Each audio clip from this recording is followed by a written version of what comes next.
안녕하세요. 이번 시간에는 수학은 정의학문이라고 하잖아요. 이 정의라는 것이 어떤 의미이고 이 정의를 가지고 문제를 푼다라는 것이 어떤 의미인지를 말씀을 한번 드려보겠습니다. 수학이라는 학문 자체로만 봤을 때는 이 정의가 나오면 이 정의가 어떤 의미인지, 이게 어떤 의미지? 왜 이게 나왔지? 이거의 배경 지식은 뭐지?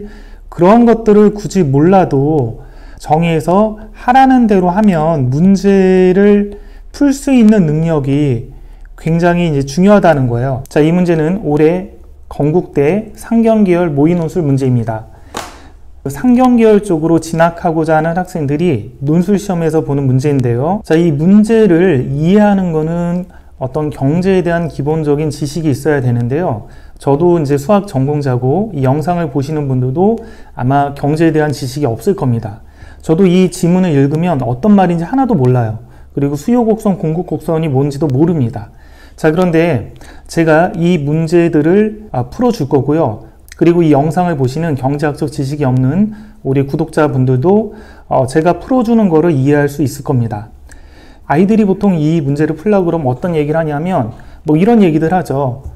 선생님, 저는 경제를 선택하지 않아서 사실 경제를 몰라요. 그래서 이 내용을 보면 무슨 말인지 하나도 모르겠어요. 저는 어떻게 이 문제를 해결해야 되죠?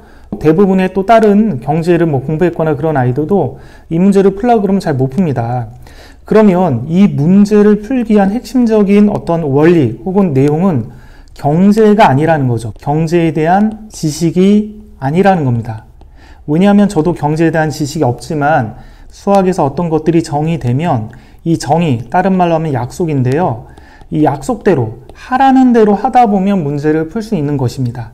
따라서 어떤 개념이나 풍부한 배경 지식 그런 것들을 많이 알아야 수학을 잘하는 게 아니라 그런 것들이 없더라도 내가 그냥 이렇게 막막해 보이는 전혀 내가 익숙하지 않은 어떤 지식이 담긴 이런 정보들을 가지고 정의만 가지고 문제를 풀 수 있는 그런 능력이 중요한 거고요. 이런 것들을 초등학교 때 키우게끔 노력을 해야 된다는 거죠. 이 문제를 한번 읽어보겠습니다. 말을 참고하여 다음 질문에 답하시오. 2022년 1년과 어떤 재화에 대한 수요곡선과 공급곡선이 다음과 같다. PD는 수요자가 지불하는 가격, PS는 공급자가 지불하는 가격, Q는 수량, 가격에 다닌 원이다. 2022년 수요곡선은 뭐 이렇게 주어졌고요. 공급곡선이 이렇게 주어졌다. 정부는 이 재화 한 인당 TPS라는 만큼의 세금을 부과하려고 한다. T는 0 이상 1 이하다. 세금이 부과된 후 시장의 균형은 다음 식에 따라 정해진다. 2023년 이후에 수요곡선은 어쩌고저쩌고 이렇게 나와 있죠. 저는 이 문제를 경제적인 지식이 하나도 없고 그냥 수학적인 어떤 태도, 정의를 이해하고 정의에서 하라는 대로 하는 그런 태도 하나만 가지고 문제를 풀 건데요. 이때 이제 아이들에게 얘기해 준 게 뭐냐면 이런 식의 굉장히 강력한 어떻게 보면 비문학적인 내용인데요. 이런 내용이 나오면 문제를 뭐 여러 번 읽으라고 하지 않습니다. 왜냐하면 여러 번 읽어도 문제가 뭔 말인지 잘 이해가 안 됩니다. 이런 거를 풀기 위해서 마치 수능 킬러 문제 푸는 것과 동일하게 어떤 기호 혹은 정의, 조건에 집중해서 그것들만 요약 정리, 즉 개요 작성해서 그것들만 가지고 풀라라고 이렇게 얘기를 합니다. 그러면 제가 문제 조건들을 좀 정리를 해보고 그리고 문제에서 구하라는 게 뭔지도 한번 정리를 해서 개요 작성된 것만 가지고 그냥 수리적으로 문제를 풀겠습니다. 경제학적 지식이 없이요. 이거는 용어 정리한 겁니다. PD는 수요자의 지불 가격이다. 그럼 그냥 그런가 보다. 이렇게 넘어가면 됩니다. Q는 수량이다. Q는 수량이라는 건가 보네. PS는 공급자 지급 가격이다. TPS는 세금이다. 그리고 T가 문제에서 0 이상 1 이하라고 주어졌거든요. 그래서 이런 것들은 하나 추가를 해주면 되겠죠. 2022년 수요곡선은 이렇게 정의가 된다. 공급곡선은 역시 이렇게 정의가 된다. 그리고 시장균형 가격, 수요곡선이 있고 공급곡선이 있으면 그 둘에 의해서 만들어지는 시장균형 가격이 될 때는 이 관계식을 만족하는 식에서 시장균형 가격이 나온다. 이렇게 문제를 보면 나와 있습니다. 그럼 그런가 보다 하고 또 넘어갑니다. 2023년 이후, 즉 2023년이든 2024년이든 2025년이든 마찬가지인데 2023년의 공급 곡선은 Q = PS다. 그러니까 여기 보면 똑같죠. 똑같아요. 그러니까 공급고소는 그냥 똑같다라고 정의가 된 거고요. 2023년 이후도 시장 균형 가격은 똑같다라고 나온 겁니다. 똑같이 이것이다. 여기 2022년이랑 똑같이 이렇게 나왔다. 그럼 그냥 똑같이 나왔구나. 그렇게 넘어가면 됩니다. 단 여기서 보면 2023년 수요 곡선은 이렇게 정의가 된다라고 나와 있죠. Q equal Q 2022 마이너스 PD 이렇게 나와 있습니다.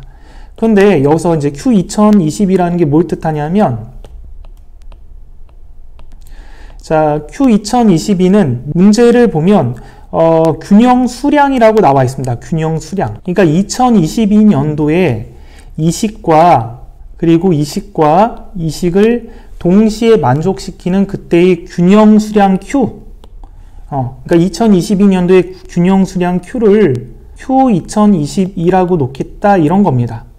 그리고 2023년, 2024년도 마찬가지라는 거죠. 그러니까 2023년의 수요 곡선이 이렇게 정의가 되니까 2024년도 똑같다 이렇게 주어진 겁니다. 문제에서. 그러면 2024년도 2023년에 수요 곡선에서 얘를 빼면 된다 이런 식으로 그냥 받아들이면 되는 겁니다. 계속 이렇게 반복된다. 나머지는 똑같다. 자, 이게 아까 나와 있던 그 문제를 제가 그냥 개요 작성을 한 겁니다. 학생들한테도 이렇게 하라고 얘기를 하는 거죠. 자, 그러면 지금까지 주어진 이 개요 작성된 내용만 가지고 문제를 한번 해결해 보겠습니다. 제가 이런 문제를 풀 때는 저는 어떤 느낌을 받냐면 어떤 제가 하나의 기계 또는 컴퓨터 그런 느낌을 받습니다. 그래서 문제에서 주어진 이런 식의 명령어들이 주어지면 그거에 맞춰서 그냥 프로그램대로 푸는 그런 어떤 느낌이죠. 근데 어떻게 보면 이게 정의를 가지고 문제를 푼다라는 거의 핵심적인 내용이에요. 이런 식으로 아이들이 이해를 하고 공부를 해야지 내가 많은 배경 지식 혹은 많은 개념을 알아야지만 문제를 푼다라는 착각에서 벗어날 수가 있습니다.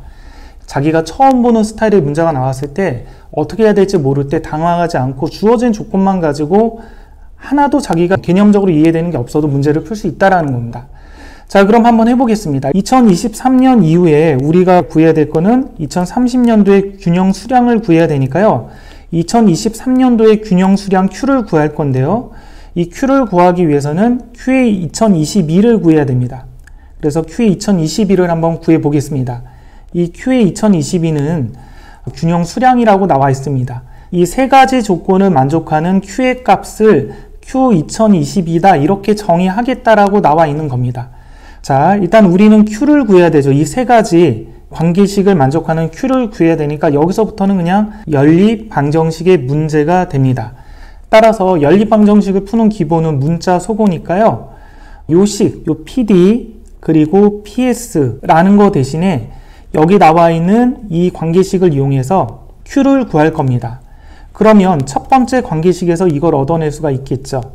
Q는 1-PD. 그럼 여기서 그냥 PD는 뭐냐? PD는 1-Q다. 관계식 얻어냈고요. 두 번째 공급곡선 Q는 PS다. 그럼 여기서 PS는 뭐냐? Q다. 얻어냈죠. 세 번째 시장균형 PD는 PS 더하기 TPS다. 자, 여기서 이제 집어넣는 거죠. 여기 주어진 거 PD 대신에 이거, PS 대신에 이거를 집어넣으면 PD는 1-Q가 되고요. PS는 Q가 되겠죠. 그러면 여기도 Q가 되겠죠. 자, 이렇게 해가지고 우리가 이 식에서 Q를 한번 구해보면 Q는 이 방정식 뭐 구하는 건 어렵지 않으니까요. T 플러스 2분의 1이 됩니다. 이 세 개의 관계식을 만족하는 그런 Q를 2022년에 균형 수량이다 라고 정의했으니까 요 녀석이 바로 Q의 2022가 되는 겁니다. 자, 그러면 Q의 2022는 T 플러스 2분의 1이라는 걸 구한 거죠. 이제 우리가 구해야 될 게 그 2023년도의 균형 수량인데요. 2023년도의 균형 수량은 여기 나와 있는 요 세 가지 조건 있죠. 이 세 가지 조건을 가지고 문제를 풀어주시면 됩니다. PD는 뭐랑 같냐면 Q의 2022 마이너스 Q가 되고요. 그 다음에 이 두 번째 식에서는 PS가 뭐가 되냐면 Q가 되겠죠. 그 다음에 이 세 번째 식에서 여기 나와 있는 PD 그리고 PS 이거를 집어넣어서 세 번째 식을 다시 쓰면 PD라는 것은 이렇게 주어졌으니까 Q의 2022 마이너스 Q가 되고요. 그 다음 PS는 Q가 되고요. 또 마찬가지죠. PS, TPS인데 PS가 Q니까 또 이렇게 쓸 수 있는 거죠. 그럼 여기서 우리가 Q를 구하게 되면 Q는 결국 이렇게 정리가 됩니다. T 플러스 2분의 1에 Q의 2022. 여기서 이 Q라는 값이 뭐냐면 2023년도에 균형 수량이죠. 그러니까 Q의 2023은 결국 Q의 2022에다가 T 플러스 2분의 1을 곱한 형태가 되는 거죠. 물론 이거를 정리하면 T 플러스 2의 제곱분의 1이 된다라는 걸 알 수가 있습니다. 그러면 이 과정까지 이렇게 우리가 주어진 관계식만 가지고 연립방정식 풀듯이 그냥 하란대로 주어진 거 가지고 하란대로 해서 이제 문제를 풀었으면요. Q 2023이 T 플러스 2의 제곱분의 1이라는 걸 알게 됐고요. 그 다음에 이것은 T 플러스 2분의 1이 Q의 2022에 곱해진 것이다 라는 것이죠. 근데 문제가 2023년 이후에 계속 똑같은 방식으로 계산한다 라고 나와 있으니까 우리가 2030년의 균형 수량을 구하기 위해서는 똑같이 귀납적으로 추론을 해보면 이런 거를 알 수가 있습니다. Q의 2022는 T 플러스 2분의 1이 나온 거고요. 그 다음에 Q의 2023은 T 플러스 2분의 1 곱하기 Q의 2022 이렇게 해가지고 T 플러스 2분의 1의 제곱이 나온 거죠. 그러면 같은 방법으로 한번 우리가 추론을 해보면 Q의 2030을 구해야 되죠. 자, 여기는 T 플러스 2분의 1의 1이고 그 다음에 얘는 1이고 얘가 제곱이잖아요. 그러면 여기는 똑같이 T 플러스 2분의 1의 몇 제곱이 되겠죠. 자, 그런데 이 몇 제곱이 되는 거는 규칙을 가지고 그냥 추론하면 됩니다. 이 숫자에서 이 숫자를 빼면 2021이 되고 이 숫자에서 이 숫자를 빼도 2021이 되니까 이것도 2021이 되기 위해서는 여기에 9제곱이 있으면 되겠죠. 자, 그럼 문제에서 2030년에 균형 수량이 0.001이라고 주어졌으니까 이게 0.001이다. 이거를 만족하는 t의 값을 구하면 답이 나오겠죠. 이 t의 값을 구하는 거는 문제 자체에 거듭제곱은 어떤 계산식들이 주어져 있으니까 그거를 가지고 그냥 푸시면 됩니다. 오늘은 이렇게 정리를 하고 마무리하겠습니다.